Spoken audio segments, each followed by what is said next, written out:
National Artist for Cinema Film. What is cinema and film? Film refers to a sequence of moving pictures which is typically shown on a television or in cinema.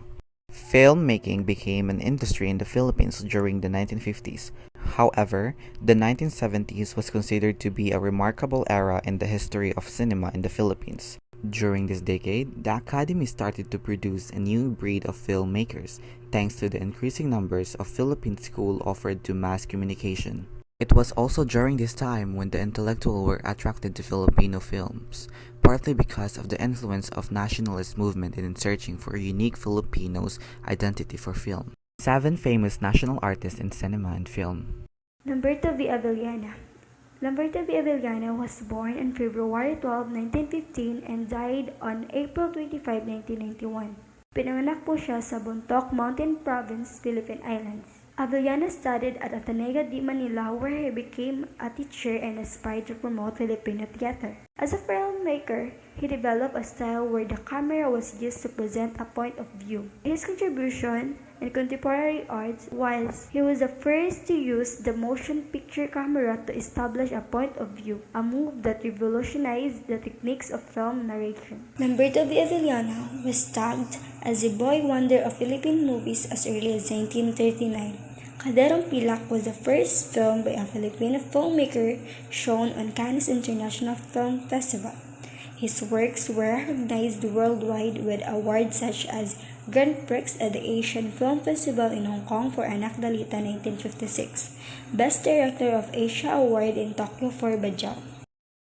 Manuel Conde. He was born on October 9, 1915 and died on August 11, 1985. Pinanganak po siya sa Daet Camarines, Philippine Islands. Conde is known for producing and directing films based on old Filipino tales such as Siete Infantes de Lara on 1950, Si Juan Tamad on 1947, and Ang Ibong Adarna on 1941. He also brought to the silver screen stories from the other parts of the world like Genghis Khan on 1950. Through the more than 40 films he created from 1940 to 1963, Manuel Conde contributed in no small measure to the indigenization of the cinema, specifically by assigning it a history and culture of its own, by revitalizing folk culture with orient issues, fresh themes, and new techniques, by depicting and critiquing Filipino costumes, values, and traditions according to the needs of the present, by employing and at the same time innovating on the traditional cinematic genres of his time, and by opening the local cinema to the world. Eddie Romero was born on July 7, 1924, and he died on May 28, 2013. He lives in Dumaguete, Philippines. Romero is a screenwriter, film director, and producer who is behind the Filipino classic such as Ganito Kami Noon, Paano Kayo Ngayon, Banta ng Kahapon, and Agila, as well as the 13-part series. Mr. Romero was a source of inspiration and pride of the Siliman community for his immense contribution to shaping a strong Filipino identity. His films captured the resilience of the Filipino who brought the consciousness of one and all, the continuing need for a sense of patriotism and love of country. Leno Broca.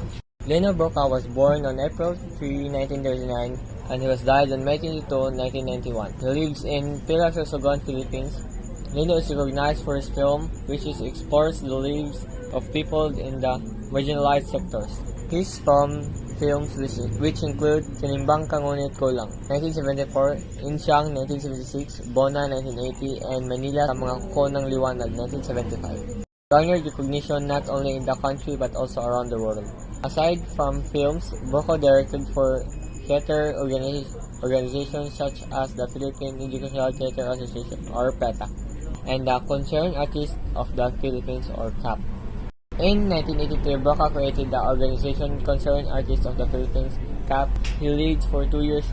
His stance was that artists were first and foremost citizens and such as must address the issues confronting the country.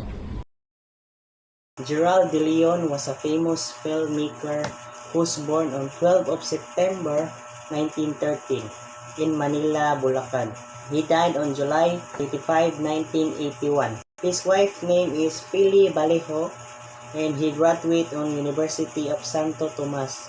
He has a child named Liberty Iligan. De Leon is a prominent filmmaker in the 50s and 90s, producing classics such as Ang Daigdig ng Mga Api, Nolimi Tangere, El Filibusterismo, Jezabel, and Sisa. De Leon was a medical doctor by profession, but his ultimate love for film won him over. He made his acting debut in the 1934 film Ang Dangal. He acted in 8 other films before becoming a director. The first film he directed was Bahay Kubo on 1939, starring Hila Bahela Vallejo, an actress whom he married. And his contribution is he is the first filmmaker to be recognized as Philippine national artist.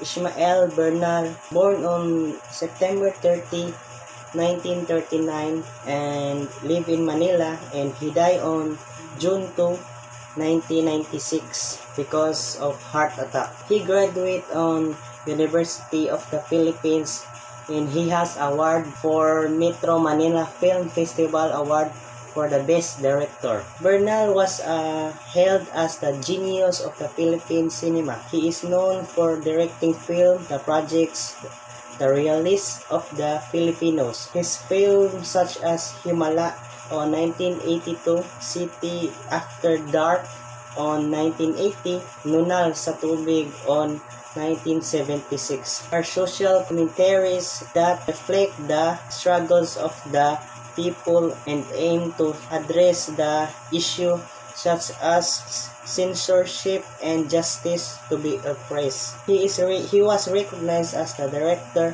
of the decade of the 1970s by the Catholic Mass Media Award for 4-time Best Director by the Korean Award on 1989, 1985, 1983, and 1977, and gave him the Asian Cultural Award in Communication Arts in 1933. He is the greatest Filipino poet of the Philippine cinema. Ronald Allen K. Poo was born on August 20, 1939, died on December 14, 2004. He was born in Manila.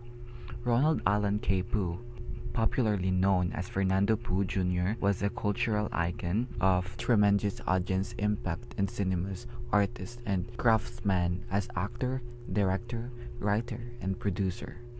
The image of underdog was projected in his films such as Apollo Robles 1961, Batang Maynila 1962, Mga Alabok sa Lupa 1967, and many more. Thank you, Miss, for listening. This is the end of our report.